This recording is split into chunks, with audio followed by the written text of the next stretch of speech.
Hey, here, Robbie O'Daniel, the editor of the LaFollette Press, here with Campbell County High School head football coach Justin Price again. Thanks for stopping by, Justin. I appreciate you having us out, Robbie. So, week 2, it's going to be y'all's first 7 o'clock start of the year, but not the last. Real quick, what went, because I noticed that you guys, your home games are still 7:30. What went into that decision? We just decided to keep it the same. I guess we like that. And, I think early in the year, that extra 30 minutes, with the weather may help you a little bit, may not, but we just kind of kept it the same. We do have our Thursday game at home. It's at 7, so I don't know what we'll do moving forward, but this year we decided just to keep our home games at 7:30. Yeah, give some people a little more time to get there as well. So Heritage, I actually went back. So Heritage had a rough year last year. Went 0-10. So they'll be looking for their first win since the first pandemic, the 2020 pandemic season. So they're hungry. How, especially considering like you guys, were able to put them away last year at home. How do you avoid that trap game? Well, I feel like we try as a program to just focus on the game that we have at hand every week. Region, non-region games. For us, with that mentality, I feel like it allows you to improve on the things that you need to, and also allows you to continue to take advantage of the things that you're good at, to maximize your team and take advantage of the strengths that you have and capitalize on those strengths. So whether we're playing Chattanooga Central, Heritage, or Oak Ridge at the end of the year, if we can just focus on who we're playing that week and what gives us the best chance to win, I think it allows us to be playing at our best. I think recently the TOSLA decided that they're going to set the region schedules after this year. Is that right? I saw a little bit about it, but I've not got a chance to really look into it very much. If that's the case, is that kind of like doesn't matter to me, it's less work, or is it kind of like a... Yeah, well, I think it'll just, scheduling can be, sometimes it kind of falls into place. Sometimes you got to spend a little more time on it. So, it's always one of those times when you're trying to create a schedule for 10 games can we find a way to get 5 home, 5 away, and when is your bye week? Can it match up with fall break? I mean, there's so much that goes into it. So, obviously, we'll be starting on that probably, towards the end of this year's calendar year, whenever that they release the new regions where we're going to be, and then are they going to schedule those region games, and when are those? And so it'll be an interesting time. Obviously all those. It's also exciting because who you're going to play and who does it work with. I think that's the key. Is sometimes there's games that you kind of want it to happen, they just can't. So it's it'll be something that we'll take care of as this at the end of this year. Do you have an opinion as far as, like, people are kind of always talking about, right now there's 9 state championships in Tennessee high school football. I think somebody said, well, Texas has 10. People are always talking about, do they need to contract? Should they contract it? Do you have an opinion about that? I think, back in the day, I think they used to have, 3 public classes, 1A, 2A, and 3A. And so now there's 6 public and then 3 private division state champions. And so, I'm sure there are pros and cons to each one of them. Obviously, I don't get to make that decision. I feel like for us, we just, wherever we're at, let's try to be the best. But, I think, there's a lot of, it's a big state. There's a lot of different teams, and, so like I said, there's some pros in it with competition side, and I'm sure there's some negatives on it too with so many teams winning one. But at the same time, it's anything that I feel like that benefits programs and high school student athletes, I think is good. And whichever program, whichever model, or whatever they're doing, if it's working in the best interest for the student athletes, then we just go play football. Have you been able to talk with, or how much contact have you had with Heritage's new head coach? He was a former assistant at UT. Yeah, just a couple scheduling things, whether it was about a JV game and then this week just about the exchanging film and stuff. So not a whole lot, but obviously, it's a good hire for them. I know I feel like there's a lot of energy. Obviously Coach Hamtree was there last year, did a good job there. He just won a lot of games, as a head coach, and so Coach Osavet, I think I say that right. Yeah. You know, he's obviously coming in with you know, being the UT assistant, so a lot of experience, and you know, anytime there's change, whether, you know, whatever the reason that is, you know, people rally behind that, and there's a lot of energy in their program right now, I feel like, and their players are playing hard from what we see on film, and so there's no doubt that we're going to be challenged this week. Yeah, is that kind of difficult, especially early in the season, because you just have the one game, and you know they're playing Maryville, so is that hard to kind of game plan when you're like, well, they have a new head coach, so you know. Yeah, it is. You know, the first few games of every year is a little more difficult because not only are you trying to find out about that team, but you're also trying to find out about your own team. So what's our identity? What are we going to be doing, you know, as the season goes? You know, hopefully you find a lot of that preseason, and I feel like we have been able to. But then, you know, that first game, it'll expose some things, weaknesses and some strengths that you may didn't know you had, and so you know, we'll work on ourselves, but at the same time when you're trying to prepare, you know, whether it's schematically or whatever, against a team like Heritage who's only played Maryville, and you know, so are they still trying to find their identity with, and you add in a new coach that you didn't play last year, so there's a lot of I guess challenges in these first few games, but you know, I still think at the end, no matter if it's week 1 or week 11, you know, we don't need to lose to Campbell County, and you know, that's doing the things that we do well, executing at a high level, making tackles,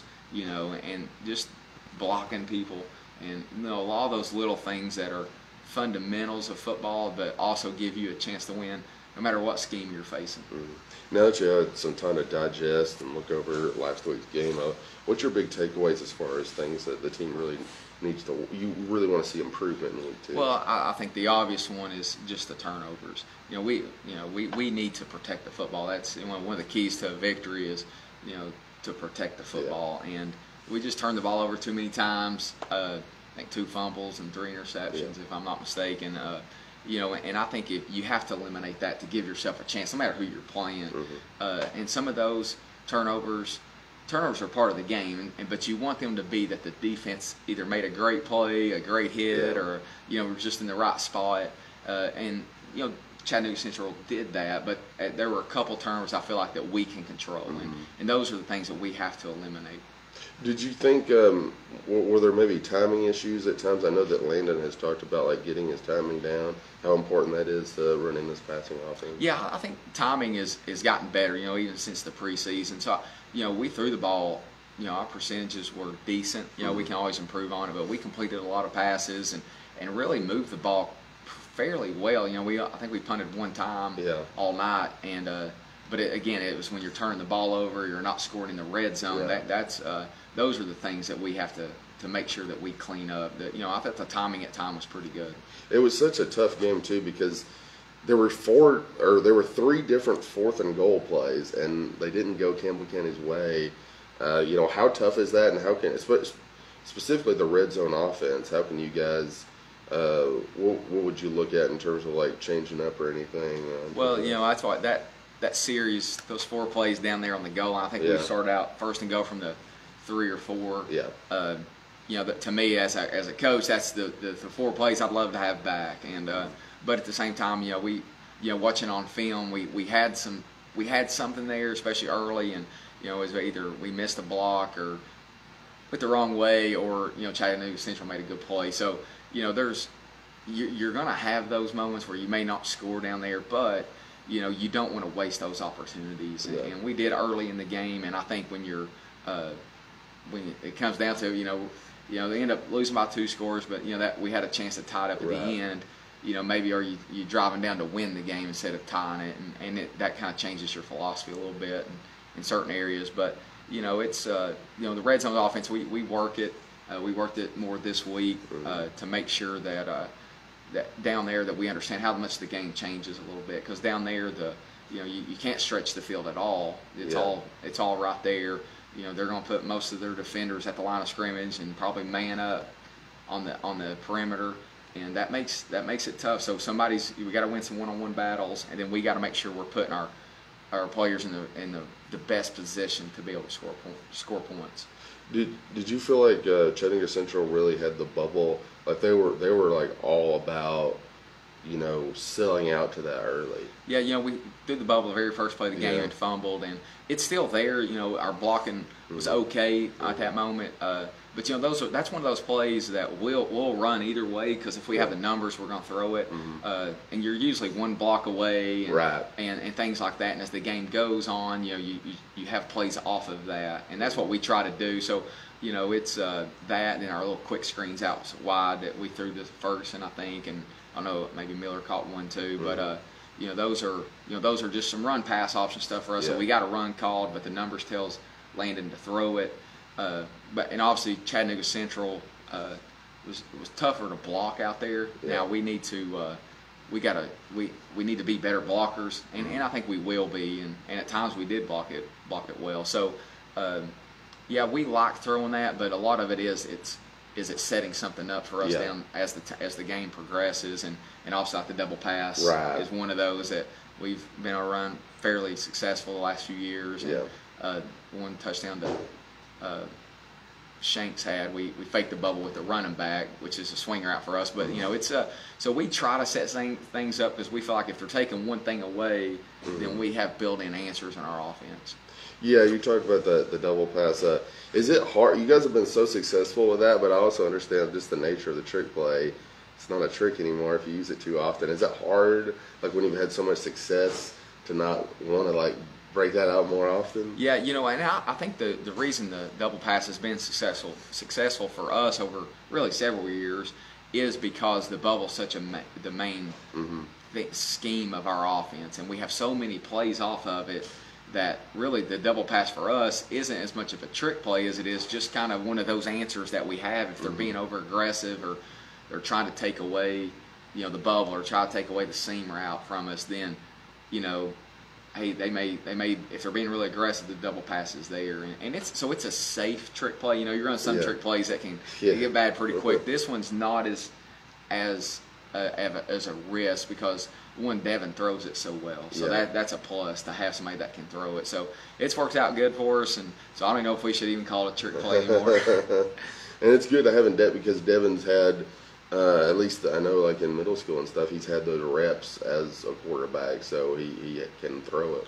Yeah, that's what we were kidding with. I told him he's one of the most prolific passers ever come through Campbell County because I think every time he throws it, it's a touch. If it's a completion, it's a touchdown. I think one last year against Sevier County. It wasn't a score, but it's still a long play. So he's, Devin, we got a lot of confidence in him to make that play.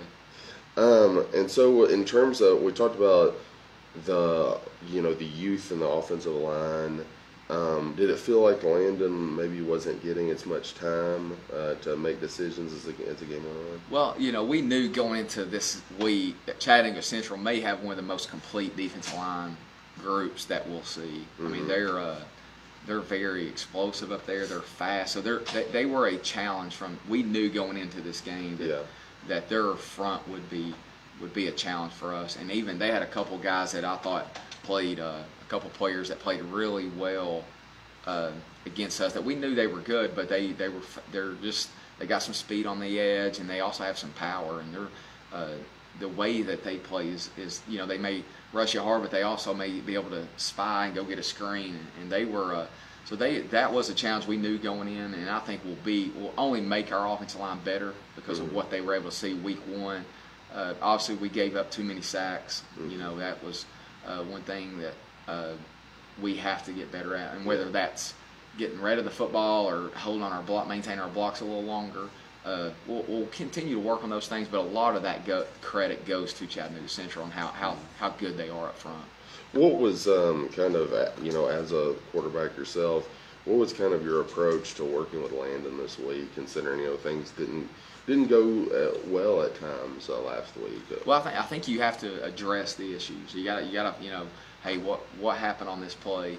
And like one of the interceptions I felt like was on me is the play call. They defended it, he threw it, they picked it off. You talking about the jump in the bubble? No, it was the one we were backed up third down. He kind of threw it over the middle. Oh, okay. And they picked it off, and he could have held on to it a little bit longer. But in the end, he's kind of he's trusting that play, and but they so I think the key with Landon is understand. Okay, some of these mistakes you made are correctable immediately. Yeah. You know, and that's one thing with Landon. I felt like the things that he struggled with on Friday are things that you can fix fairly quickly. Mm-hmm. He was able to make any throw we needed to. Yeah. Every throw in our offense he can make, and he probably did it Friday and made some outstanding plays out of the pocket, in the pocket, extending a couple plays. So I think with Landon is, you know, address the issues, find out what mistakes did you make that we can fix now, what are some that were on me, what are my, you know, and I think that what that does, I believe that it increases his confidence, because quarterback play is all about confidence in yourself and your teammates.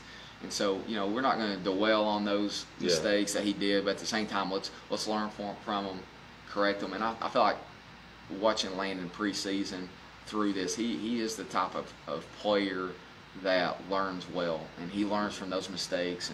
And not that he's not going to make more. I mean, it's going to happen, but I think he'll have a better understanding on different things and be able to correct a lot of those things. And he made a lot of plays, and it's important to remember too that, you know, the guy who holds the record for most interceptions in a game is Ethan Jeffers, and that guy turned out to be pretty good.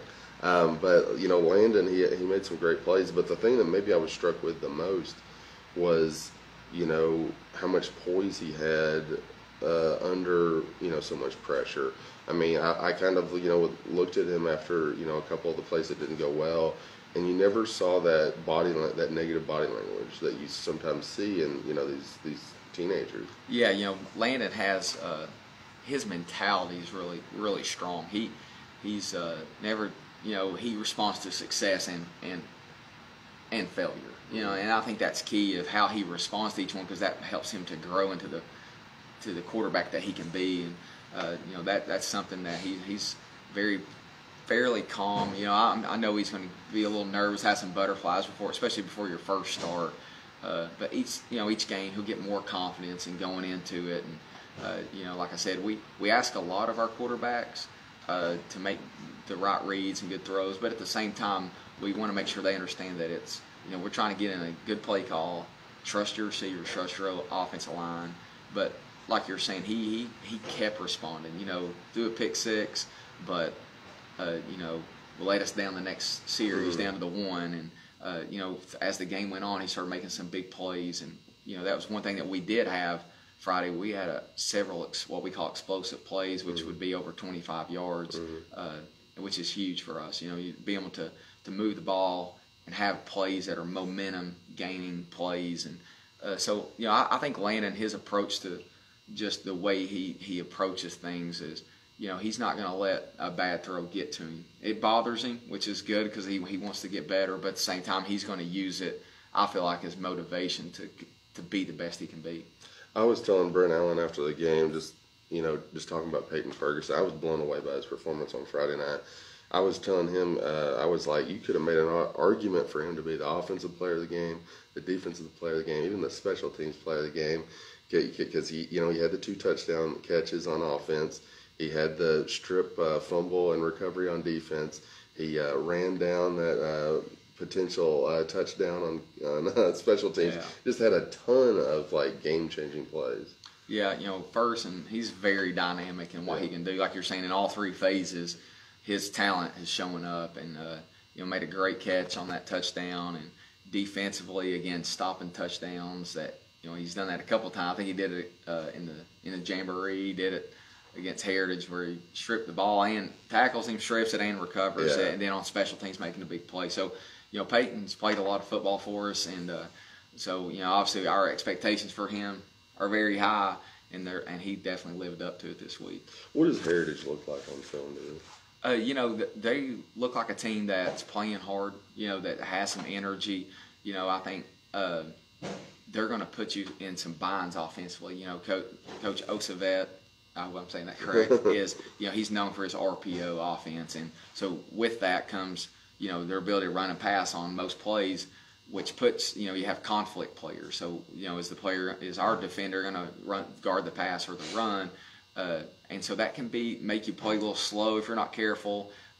So the big thing is, how do we react to it? Are we be able to, respond or recover and get where we need to be to go make a play somewhere?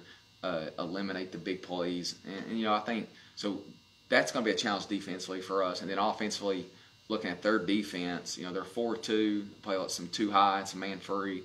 I think for us, again, offensively, most weeks when we go into it, we may see different looks just because we run empty a lot. We tend to throw more than we run, and so we may see some looks we haven't prepared or seen a Heritage run, but I think we'll be prepared for. Last question: what do you think is going to be the key to winning against Heritage on Friday? Well, I think the number one thing is protecting the football. I think offensively, we need to, because we move the ball well, we need to finish drives. I've said if we can finish a drive, whether we're with a kick, whether that's a PAT or a punt, that helps us. It helps our defense. It just gives us momentum, especially if you're scoring. Now, if you got to punt, you don't want to punt much, but if you have to, at least you're punting the ball and making them drive more yards. But when you turn the football over, not only sometimes it gives them a short field, but it's huge for momentum. And I think that's what people a lot of times they capitalize off that momentum. So, I think for us, if that's the priority, I feel like is we have to eliminate the turnovers that we have, and then defensively, I think we just need to continue to improve tackling and when we have an opportunity to make a tackle, whether it's for a loss or at the line of scrimmage, let's make that play. And we did that at times last week, but obviously we got to improve in that area. All right. Hey, Coach of the Cougars, Justin Price, thank you for joining us. Thanks, Appreciate it. And we're going to welcome in the assistant football coach at Jellicoe High School, Derek Turner, to preview the Friday night's game against Oakdale coming up in just a minute. But I will be providing coverage on Facebook and Twitter, live streaming like we always do of both those games. I'll be at Heritage, live streaming that game with the Cougars, and JT will be at Oakdale, live streaming the game between Jellicoe and Oakdale. And if you haven't yet, we still have plenty of copies of our Football Focus magazine, which we have here at the office from last week's paper, and it's chock full. It's got team photos, rosters, schedules, just you name it, cheerleading band. We try to cover everything as we welcome in Jellicoe High School assistant football coach Derek Turner. How you doing? Well, I was hoping we'd be doing this and we'd be talking about what we did to win, but unfortunately not. But other than that, good. We've had a good week of practice. Doing well. Glad to be here. Yeah, how tough was that game? I was just reading JT's recap, and so much of the scoring was early, and then it was a deadlock for so long.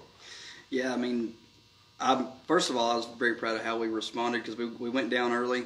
Their first drive, they went down the field and scored. Of course, our first drive, first play of the game, we got like a 17-yard gain, and then it's neglected by a holding penalty. Just starting out the game with a holding penalty, things like that's not exactly how you imagine it to go. But they go down and score.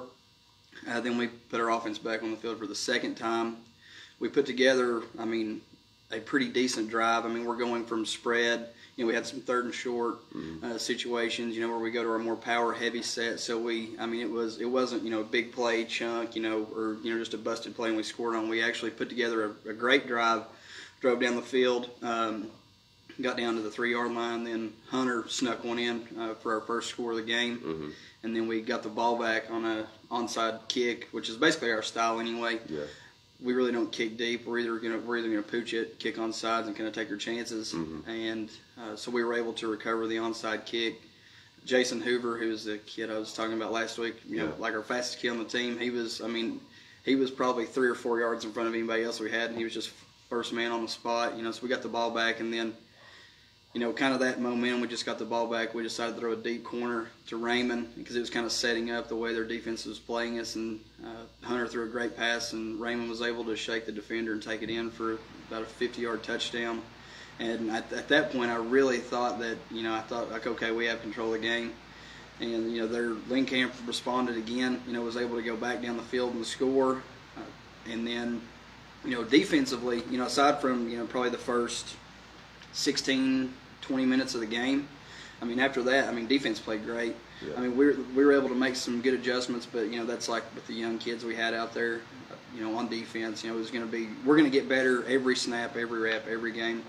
And I mean, by the end of the second quarter, by halftime, another kid that I spoke about last week, that's a freshman, Bryson Ballard. I mean, he established. I mean, he made a big play, tackle for a loss right before halftime when Lincoln had the ball, crossing the 50-yard line, to kind of get us into the locker room.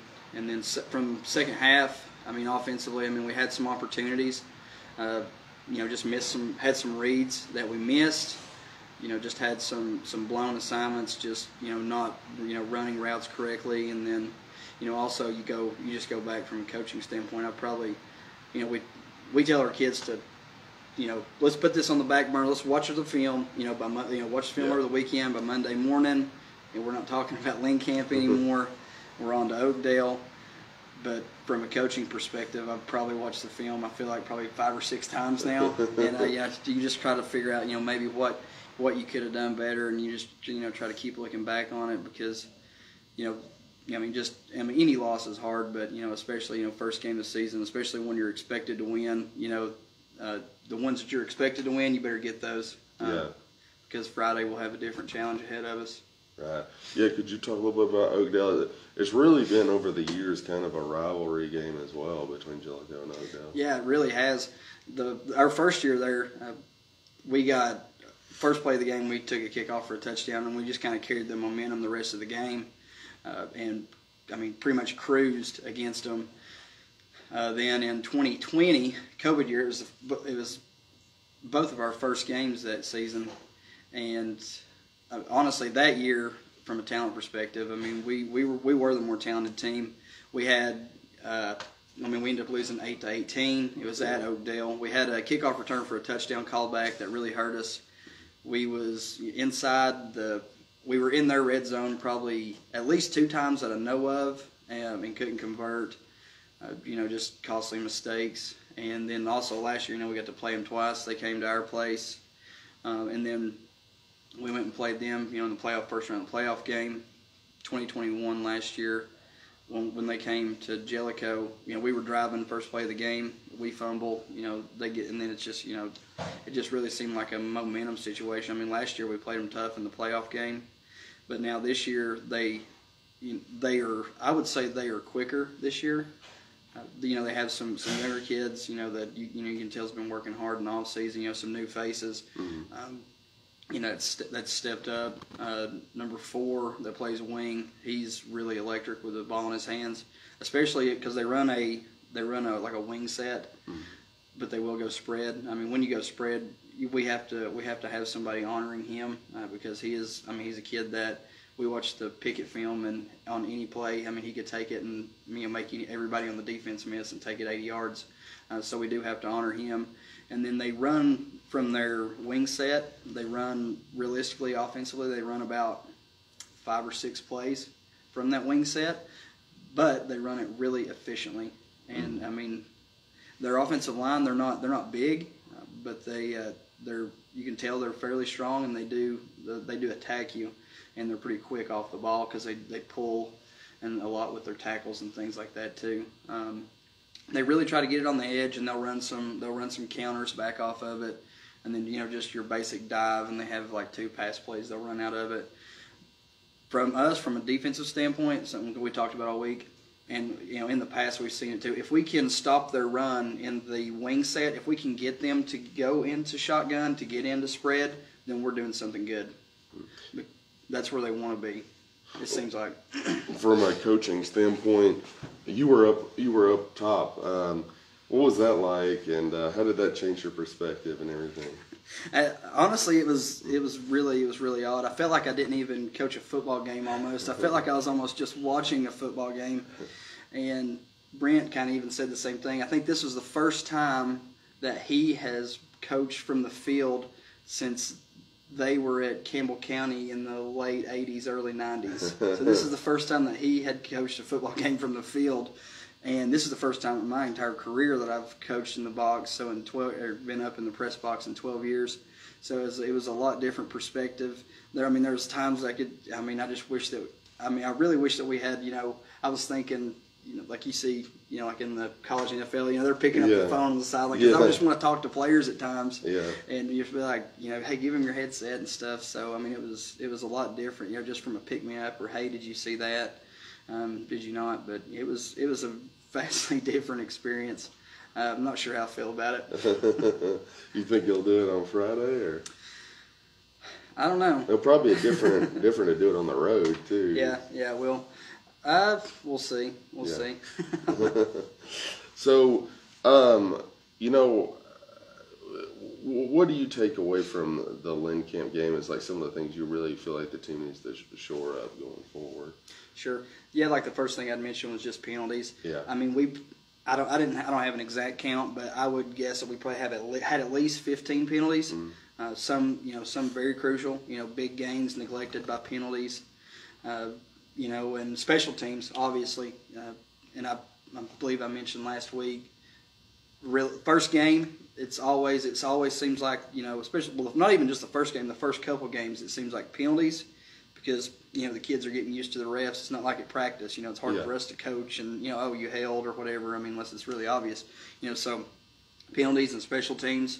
And then last week, that was really the difference, because their defense was holding them. I mean, our defense did a great job, like I said, probably from late in the second quarter to the rest of the game. Right.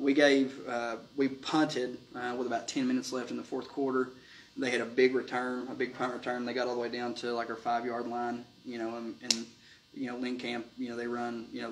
They didn't throw the ball all night long. Yeah. So I mean, predominantly mainly run offense. From 5 yards out. I mean, they were able to score, but I feel like if we wouldn't have gave up that big gain, then like I said, our defense was playing excellent. And then we also, after they scored, after that big long punt return, the next kickoff, they recovered. We fumbled it, and they recovered the kickoff. Of course, our defense held them to 3 and out, and they punted. Mm-hmm. But if we'd have recovered that kickoff, we'd have been on the 50-yard line and not the 20. Going in. So just penalties and special teams, and it's going to be the same. Same thing again this week, because like the dynamic players that Oakdale has that's returning the ball, we have to cover. And as a coaching staff, we have to do a good job of making sure we coach them to keep the ball out of their hands, either punting. Even this week, we've kind of looked at going to a more rugby-style punt, something to where, we can delay, give our gunners time to cover, and then, because we don't really have a true punter. We don't have anybody that's just going to line up and kick it 40, 50 yards with a 3-4 second hang time anyway. Now, that could be dangerous, though, if you don't have good protection, right? It's very, so that's why, from a coach's perspective, that's why we want to put, it's going to be Raymond Jeffers, so it's going to be one of our senior athletes. He started as a freshman because he has to be calm, but he has to be able to read what's in front of him. That's the thing. So I mean, you don't want to rush it and kick it before he gives the coverage team time to get down there. But if he is getting pressured, because he's basically going to be reading the return man. And if the return man, if he shades to the right, then Raymond's just going to roll and kick it to the left, kind of vice versa. But if he's getting pressure, then he has to know where the returner is at and where I don't want to kick it to. Yeah. So it's a little added pressure for him. But these are things that we're going to have our seniors step up and do, especially our 4-year players, and we have all the confidence in the world for him to make the right decisions. He definitely stepped up on Friday night. One of our athletes of the week for the week. Just a fantastic game for Raymond. Yeah, he did. And I was thinking about it last night, and Raymond has done a really good job in the off season, in the weight room as well. Because I was even watching. I watched the Oakdale film from last year. I probably watched it, 8 or 10 times this week as well. And watching Raymond, playing receiver and corner for us last year, just his body mass is. I wish I had a snapshot of it. Just from the film, you can tell. So he's really, he's put on a lot of weight. It's not really slowed him down much, obviously, and it's just, because I think like our big touchdown against Lynn Camp, he was able to shake that defender off and go in for a touchdown. Maybe Raymond last year, sitting probably 20 pounds lighter. I don't think maybe he wouldn't have been able to shake that guy off, or even, he had some big first downs, after contact, getting yards after contact. And so, that just, goes to the, work and dedication he had in the off season, because, that's not something that happens overnight. What did you take away from the Oakdale film, especially considering that Oakdale, they had a great night last week? Yeah, I mean, anytime you go out and beat a team 64-0, yeah. I mean, you're doing some things well. And we knew this season, even looking at the roster last year, that Oakdale was going to be a competitor. I mean, I even think, man, a lot of people's got them picked to finish runner-up in the region, that they're in, which is a absolutely brutal region. I mean, you have the perennial powers, Oliver Springs, Coalfield, Greenback. Yeah, one thing I was kind of shocked at was how close Coalfield and Wartburg play. Yeah, but I wasn't sure what to take of that. I would say that game is probably more a rivalry based because I feel like it's always closer than you think. Yeah. Because you look at it and you think like, man, that's close for a Coalfield game. But then it kind of after that they kind of I guess we're Coalfield and Wartburg probably couldn't beat 15, 20 minutes it's like apart. 20 minutes away. Yeah. So I mean, I guess we're just a close rivalry game and things like that. Which Wartburg, we scrimmage them, and they're going to have a good football team too. But I mean, just from an Oakdale perspective, I mean, their head coach J.R. Voles, he's doing a great job with the program. I mean, they have, I would say, probably 35-ish kids out at least. So, I mean, for a 1A program, especially for a program, kind of similar to us. I mean, not with, your traditional, like Greenbacks and Coalfields and, all of that, Because a couple of years ago, they didn't finish the season because of injuries and numbers. Right. Yeah, and then now, you're sitting in, the mid-30s, being able to, pull those kids out of school. I mean, that's a big deal, especially in a 1A program. I mean, unless you're, one of the obsolete, the elitist teams, Cloudlands, Greenbacks, Coalfields, that just, traditionally house 40 to 50. So, I mean, that just shows, how much excitement's in that school. You have all these kids wanting to come out.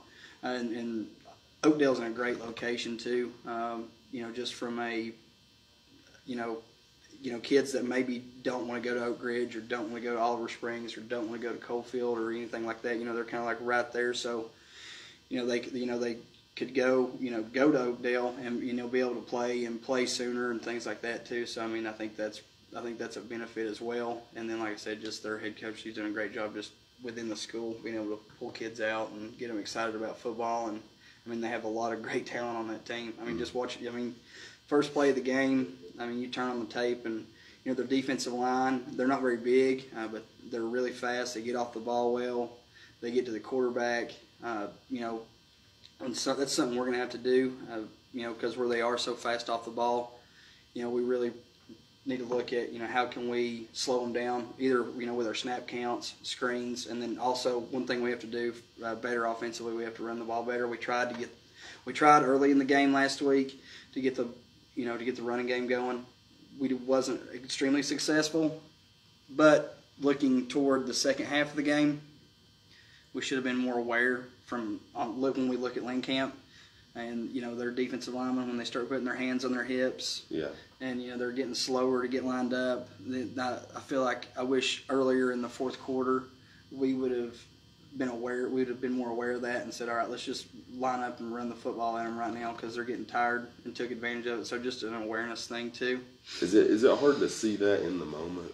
It is. It's easy on Monday morning watching the film and you're like, oh, is that hard? There's so much going on. I mean, sometimes it is very hard to see that.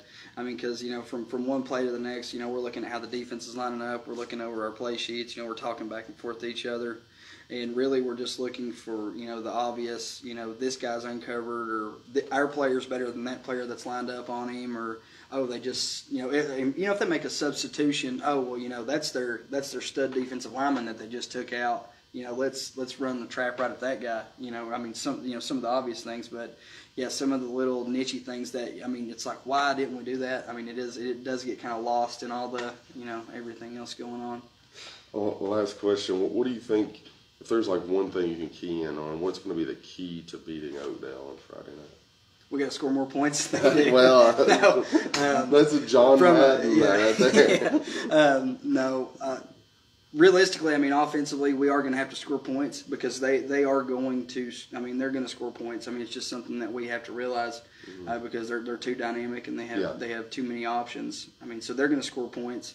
I would say defensively, if we can hold them if we can hold them to 3 or 4 touchdowns, I think that's a win, because I think they're going to be, I mean, like I said, I think they're going to be really hard to stop. So we got to eliminate. We can't have any turnovers on special teams. Number one, we can't turn the ball over on special teams, just turnovers in general. But we did a good job of it last week. But we had, special teams turnovers going to kill us. If we can fix our mistakes from last week, then we're going to be in a way better position. We can't have big gains neglected by holdings or crackback blocks or anything like that. So, turnovers on special teams, penalties, and then also just from offense we have to put up more than 14 points because our defense done too good of a job for us to lose that game last week. So I mean, I think if we can hold them to under 30 and our offense takes advantage, because we did have opportunities when we go back and watch the film. This guy might be open or not. Which that's what we coached a Hunter all week. Going back, looking, being able to see the field more, read the field more, and just being more relaxed. It's his first true start as a starting quarterback, even though he is a senior. So we do expect him to be more calm, be more ready to play come tomorrow night. So the expectations go up from what we expect from Hunter as well. And so then, like I said, just being able to just stay calm, not try to rush anything, and then reading the defense better, because we had opportunities to to advance the ball down the field, but that were just missed. So that's some expectations that we have going forward. Cool. Well, thank you so much for joining us. Absolutely. Once again. Jellicoe High School Assistant Coach Derek Turner, and thank you so much for joining us, and we'll see you next week.